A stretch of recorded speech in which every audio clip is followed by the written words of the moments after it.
Is it possible that maybe Hollywood doesn't know how to make entertainment? Well, we're going to talk about that and more on today's episode of the Geek Watch podcast.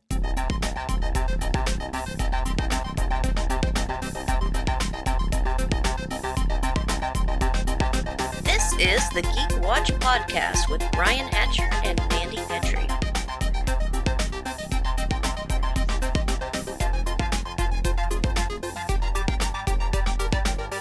Greetings, Geek Watchers, and welcome to episode 231 of the Geek Watch podcast. I'm Brian Hatcher, and with me, as always, Geek Watch's very own resident geek goddess, Mandy Petrie. Hello, Brian. And so before we get started, we wanted here at the Geek Watch podcast to give our regards to everyone on the East Coast over the last couple of weeks or so that have been getting obliterated by hurricanes. Yeah. Helena to begin with, and of course, just yesterday, Milton that has absolutely kicked Florida to death. Yeah. But just wanted to say to all the Geek Watchers down there, we hope the best for everyone. You are certainly in our thoughts. We hope that everybody is okay or you're getting that way. This has been a terrible hurricane season, and people are having it really, really bad, certainly. But we're just hoping for the best for everyone. So move up here with us. We have the occasional derecho and snowstorm, but you're mostly safe up here. Yeah, for the most part, certainly. And we miss you, Brian Roller. Yes, we do. Hopefully Brian is safe. I haven't seen him online, but like I said, we wish the best for everyone in that situation. I do want to talk a little bit of Hollywood today. The reason for that is I saw a video about Halloween and how Halloween isn't as cool as it used to be. And yes, we're not kids anymore, but there was someone who was looking at Halloween and why it wasn't as cool anymore. It made me start to think about that. It doesn't seem like Hollywood knows how to make shows anymore or movies that do well. And the thing about it is, and I was falling for this too, was there was this idea, and I feel like I played into this idea myself, is that if you make good stuff, people will come see it. If you make bad stuff, people won't. And I don't think it's that simple anymore. No. Because everybody that I hear has seen Transformers 1 love it. The critics love it, but it's not doing all that well. It's certainly not measuring up to expectations. And even TV shows. You were telling me about Chaos. Mm-hmm. It's a great show. People love it, right? Yes. Jeff Goldblum is Zeus. Yes. Amazing. I love it. Yeah. The people watch it, say, I love it. The critics say, it's a great show. Netflix says, no, we're canceling it. Oh. It's not getting a season 2. It's already been announced they're going to cancel it. Yeah. We riot. Well, people are talking about that. But the question is, it's a good show, but it wasn't successful enough. Maybe someone else will pick it up. Warner Brothers right now, good example. The second Joker movie, a sequel to a Joker movie that made $1 billion. It just did a nosedive. And there's a lot of blame being passed around. But I'm wondering how much of it is, it's a matter of just passing the buck, because I don't feel like most of the criticisms are justified.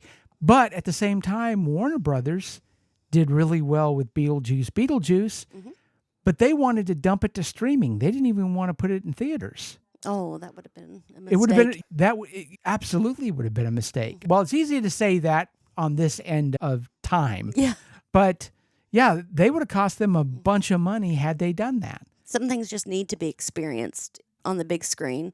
I believe my sister actually went and saw it in a drive-in, and I think that would be a fantastic experience. Oh, yeah. With everyone in a drive-in seeing that, and any kind of Burton-esque movie would be fun to see that way. And hence we get to the point that the person who did the video on Halloween made and the one that I'm going to make now. And I think this is the real reason why Hollywood movies have been having the problems that they've been having. And it's not the quality of the films. I don't even think it's the advertising. And I'm going to put this on you. You're the problem with it.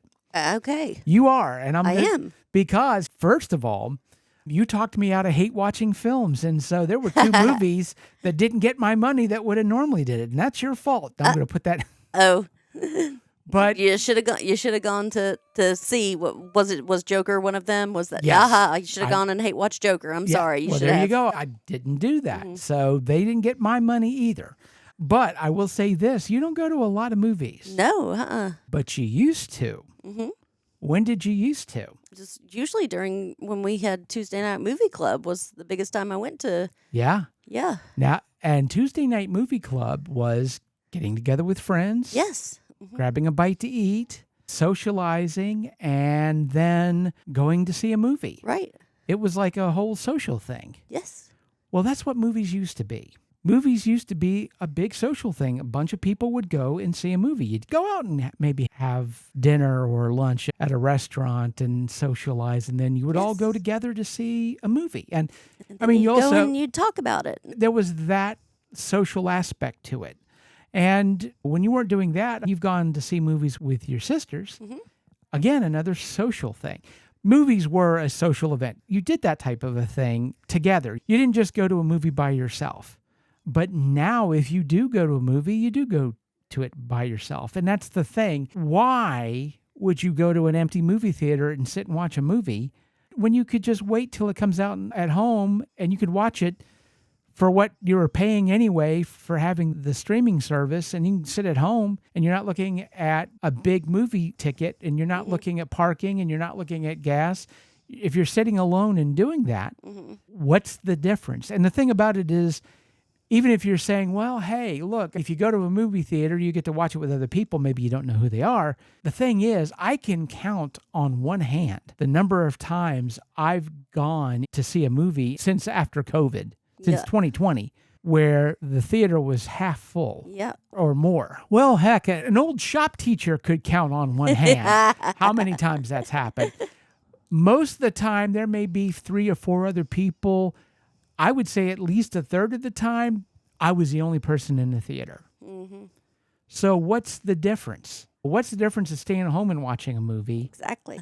So there's no reason to go to the theaters. And I think that's the big thing. Unless you hate watching movies and you're wanting to watch them so that you can go online and criticize them, like I did. The thing about it is, anytime you point a finger at somebody, you got 3 fingers pointed right back at you. Never forget. I was as bad to doing that. Unless you're doing that, or there's a social situation where you're going to go with friends, that was the reason to go. And the problem is, especially after COVID, but I think this had started to wear away even before then, we don't do a whole lot of things social anymore. All our interactions are online at this point. Yep. The idea of going out to eat or going out to see a movie, we don't. Avenue Q Jr., your social life's online. That's the replacement song of the internet is for something else. Yes. But that's the truth of it. It's gotten to a place now where people aren't even having sex anymore. Young people, that's how little their social interactions What? go. Are they not going out and getting HPV? What? Yeah. Or in many cases, are they not wanting to ruin their life with a pregnancy since Right, they can't do yes. anything about it? What? But that's something that's been going on for a long time as well. All our social actions are online. We're not doing a whole lot of face-to-face social interactions anymore. As a society, a huge part of going to movies is gone because that was the fun of it. Hanging out with your friends, going to see a movie, talking about it afterwards. And we don't have that anymore. I don't see how Hollywood gets that back because they can't change society and make people socialize more. They just can't. So I don't think that's a fix for them. It's going to be a societal thing. And I don't know how you fix that because at this point, the online world is, for all intents and purposes, the world at this point. Yep. All our social interactions are there. And I don't know how we change that. I don't know how the hell Hollywood's going to fix that. We just have to ride that through. As far as television is concerned, let's talk a little bit of TV. I didn't talk about Penguin last week because we really got into Agatha all along. Yes. And we're definitely going to get into it again. But I got to say, I am loving Penguin so far right now. Excellent. There are a lot of superhero comic book references in it, Easter eggs, as it were, but it's still just a crime drama.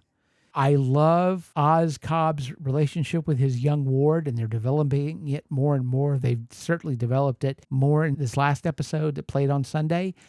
I like where that's going. I somehow have this idea that poor young man is wearing a red shirt. Ugh.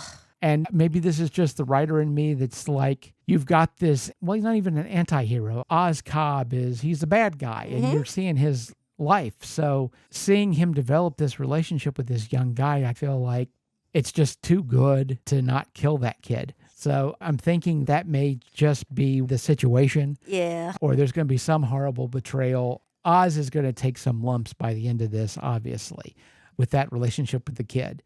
Something's going to happen that's going to affect him in a way that's going to push him over the edge. Very much like in The Godfather, the situations that pushed Michael over the edge, Oh, the yeah. death of his brother, the attack on his father, that he became the Godfather. Keep pulling me back in. Yeah.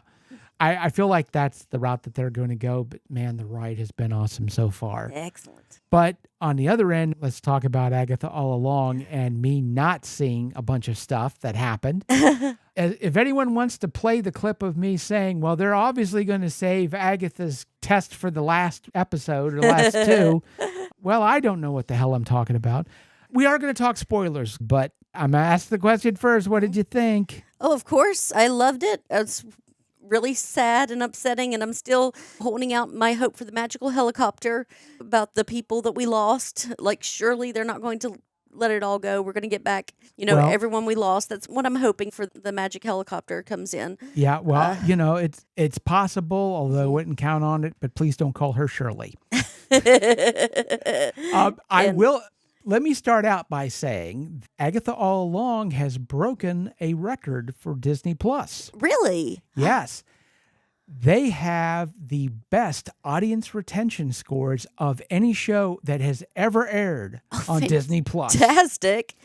Maybe they're coming back to see the costumes. And when we first talked about, I was thinking we were going to get an anthology, and we actually really have had an anthology. We get to go through these decades, which was a good homage to WandaVision, but we're also getting these good homages to witch movies and now like horror tropes. We had every horror trope from the 80s in this movie. Oh, yeah. I mean, everything from Poltergeist was in there. The Cabin in the Woods, the Yeah. Ouija board, the pajama party. It was just fantastic in that way. Even the cackle from from the Wicked Witch, and I love the whole discussion they have about the brooms. It's Yeah. like, why don't we do this? Oh, it's become so commercialized. I love that. That was so clever and cute. Yeah, I will say this, is that you can definitely tell the show is a huge success because all the shit posters online who had decided to do an episode by episode teardown of Agatha, they've basically stopped doing it at this point. There have been people going, oh, this show has broke me. I can't watch it anymore. And we know where that's coming from. It's very difficult to do a weekly show of how this show is failing when it's doing so well. So don't make yourself look like an idiot. Let's just stop doing the week by week, blow by blow that's going to make us look stupid because we're saying something is obviously not true. And let's hope that Marvel crashes and burns at the end, which they have, in fairness, they have done. And hope that happens so we can come back and talk about what a failure the show has been. But as of right now, not a whole lot to hold on Shit to. on. You can't really shit on it right No, now. not really. It's got a top downloaded song. It's Yeah. And I'm going to keep saying it because they keep doing it. They're giving us mysteries and not mystery boxes, which I love. Again, like I said, I didn't expect us to get Agatha's trial this early. I figured they would save her for last. Good storytelling because they are giving us expectations and they're subverting them in very interesting ways.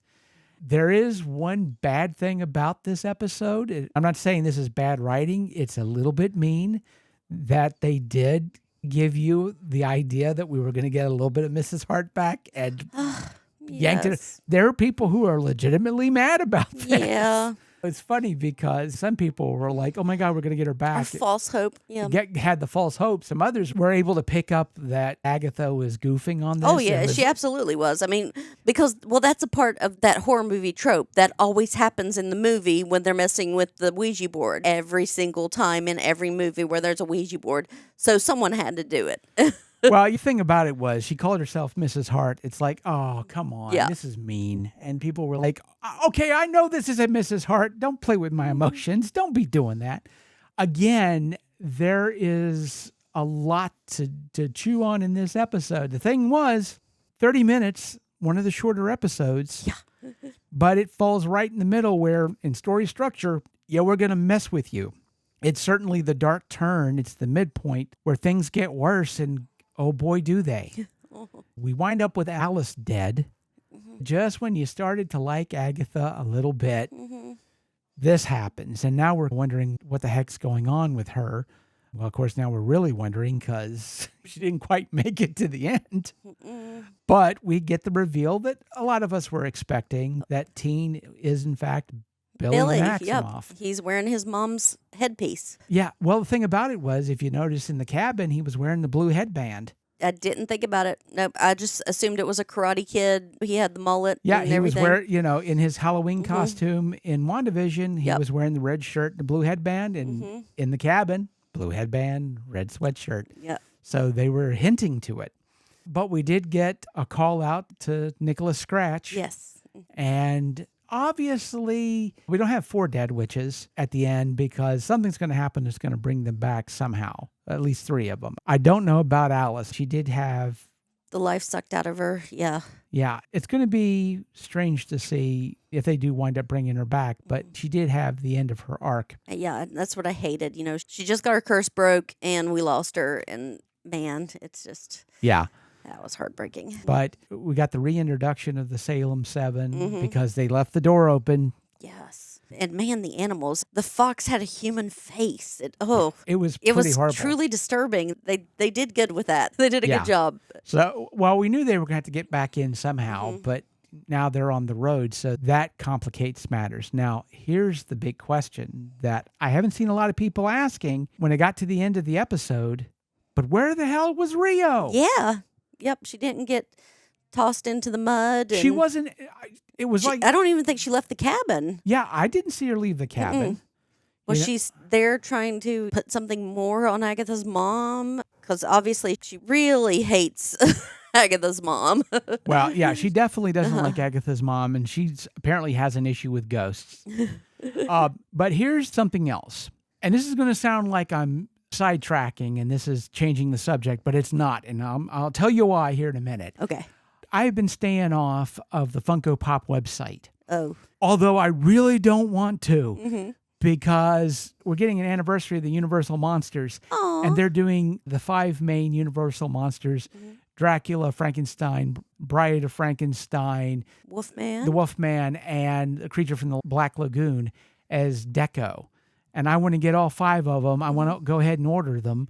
And I can't because I'm staying off the website because someone said that they're releasing Agatha All Along toys and there's a spoiler in there. Oh, no. And I don't know what it is, and I don't want to know what it is. Some people do know, and I'm having to avoid this. Obviously, there's some stuff that we haven't been tipped off to yet that apparently there's some stuff that makes more sense in this episode if you happen to know the spoiler, but we'll know it later. So if people are like, wait a minute, the Funko Pop spoiler, you should know what that's about. It's like, no, because I've been avoiding it and I'm not trying to. And there have been some times I've been watching some videos where they said, well, the Funko Pop spoiler, I went, stop. Yep. So most of the videos have been pretty cool about saying, okay, from this point on, we're going to talk about what that Funko Pop spoiler has meant to what's probably going on here. And I'm like, thank you for telling me that. And now I'm gone. Obviously, there's more to, well, I mean, we got 4 episodes left, so there's a lot to develop here. But if you've seen the trailer and you've seen the original trailer, there's something in the trailer that I'm laughing about because I can see how they're setting something up. And I think maybe it's for people who completely avoid trailers and don't want that spoiled. I'm not going to talk about it here on the podcast, but I can see where they're starting to set up something that I think is going to be a great payoff later on down the road. A payoff that I thought down the road, down the witch's road. Down the witch's road. But I thought, honestly, this was going to be the payoff this week because great story genius that I am thought they were going to save Agatha's trial to the very end. In a sense, they're all Agatha's trials. But, oh my goodness, the storytelling has been amazing Yeah. in this show so See, far. I just kept thinking that they were going to do a twist, and it turned out that it wasn't going to be Agatha's trial, that it was going to be their trial, that they had to leave Agatha there. That was going to be like Rio's trial or something, that she had to leave her there, or, well, obviously now Wiccan's trial, that he had to leave Agatha behind. That was going to be, that I kept waiting for that, and then Yeah. that didn't happen. All of this has been just the best in storytelling. You can see a real sense of how the storytelling in WandaVision, which the fact that the storytelling was as good as it was don't forget, they filmed this during the heart of COVID. And so there was a lot of stuff they couldn't do that they wanted to do, but they still made a great story out of it. And of course now, since the restrictions have been lifted and COVID's still around, but they certainly now don't have the restrictions that they did. You just have this wonderful, great storytelling that's going on. And the reason, again, why people keep coming back. You have solid storytelling, you have interesting characterizations, and you've got an ending that I don't know exactly where it's going, but I guess we'll see. We shall see. And with that said, we come to the end of episode 231. Thank you for listening, and tune in next time for the latest in geek news and views with the Geek Watch podcast. For Mandy Petrie, this is Brian Hatcher, reminding all the Geek Watchers out there, we're all geeky about something. Be proud of yours. See you next time. Thank you for listening to the Geek Watch podcast. If you enjoyed this program, don't forget to like and subscribe on your preferred platform and share this podcast on your social media. For links to all the ways you can listen to the Geek Watch podcast, as well as leave comments and suggestions, visit our website at geekwatch.net. The Geek Watch podcast is a Hanging J production.